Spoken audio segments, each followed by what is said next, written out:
일본이 한국에 경제 전쟁을 선포했는데, 자, 어떤 내용인지 한번 알아보도록 하겠습니다. 그리고 이렇게 경제 전쟁을 일본에서 선포할 때는 무슨 생각으로 하는지, 이것이 향후 미래 대한민국과 일본 간의 관계, 이런 게 어떻게 발전돼 갈지, 그런 것들을 종합적으로 한번 다뤄보도록 하겠습니다. 자, 그 전에 그 트럼프 대통령하고 아베 총리는 정말 친한가 봐요. 트럼프 대통령이 손을 아베 총리 어깨에 손을 이렇게 얹었죠. 이렇게 얹었습니다. 트럼프 대통령은 이 입을 벌리고 웃는 거는 잘 안 보이겠고, 이게 눈에는 미소가 가득한데 입을 쫙 다물고 있죠. 자, 이 권위가 있어 보이죠. 자, 트럼프 대통령이 미일 안보조약 불평등을 주장했는데, 이 얘기가 대한민국과 일본과의 관계에 무슨 영향을 미치냐, 그 관계가 있어서 제가 서두에 말씀드리는 겁니다. 미국과 일본의 안보조약 불평등 그런 거 보면 트럼프 대통령이 마치 그 일본에 대해서 불평을 하는 듯한 이야기처럼 보이죠.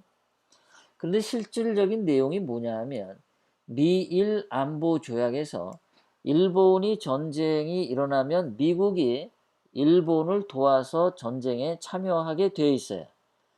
그런데 일본은 군대가 아니고 자위대예요. 일본을 지키기만 하는 부대입니다. 그러다 보니까 미국의 예를 들어서 전쟁이 났을 때 일본 군대가 미국을 도와줄 수가 없게 되어 있죠. 네, 그래서 그걸 가지고 불평등이라고 한 거예요. 그러니까 트럼프 대통령님이 원하는 건 뭐냐 하면 미국이 전쟁에 어떤 문제가 생기거나 했을 때 일본도 군대가 조직이 되어서 미국을 도와서 전쟁에 참여해 주기를 바란다라는 말을 이렇게 한 겁니다.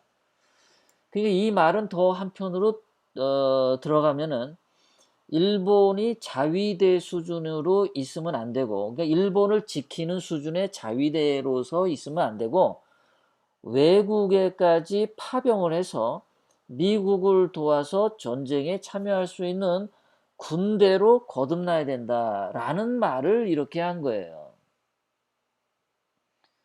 예, 이런 말을. 그러니까 이게 아베가 원하는 거죠. 아베는 지금 일본 자위대를 어떻게든지 개편해서 정식 군대로 만들고, 그래서 이거를 가지고 외국의 전쟁에도 참여할 수 있는 그런 군대로 만들려고 하고 있거든요.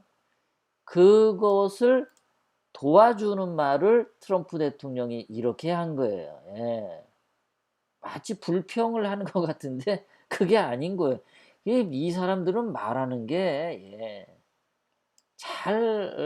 잘 해석해야 됩니다. 그냥 겉에 드러난 말만 하면 안 돼요.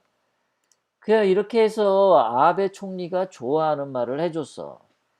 근데 이게 아베 총리에게 힘을 실어주는 말인데, 왜 그러냐면 이제 7월 21일이니까 이제 한 3주 뒤면은 일본에 참의원 선거를 하게 됩니다.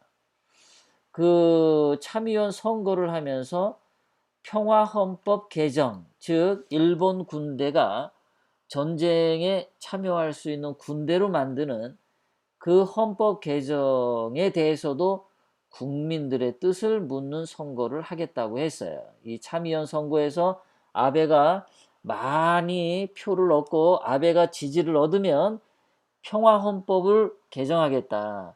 일본 군대는 자위대가 아니라 침략에도 사용할 수 있는 군대로 만들겠다. 미국 군인처럼. 그 얘기거든요. 거기에 트럼프 대통령이 엊그저께 힘을 실어준 거예요. 그러니까 아베가 좋아할 수밖에 없죠. 아베는 아주 큰 선물을 얻은 겁니다. 예. 그래서 지금 아베가 요즘에 3년 동안 열심히 해오는 게 뭐냐면 자위대의 존재를 헌법에 명시하고 군대를 보유한 정상국가로의 변신을 꾀하는 것이다. 그게 아베의 목표인데, 아베의 그 외할아버지였던 기시 총리라고 있어요. 이 사람도 한 5, 60년 전에 일본의 자위대를 정상적인 군대로 만들기 위해서 평화헌법 만드는 거, 그거를 추진했던 적이 있습니다. 그래서 외할아버지 기시 총리가 했던 거를 외손자가 지금 그 대를 이어서 일본의 평화헌법을 하려고 하는 건데, 뭐 외할아버지 유산이라기보다는 일본의 이익에 평화헌법 개정이 어울리기 때문에 그렇죠.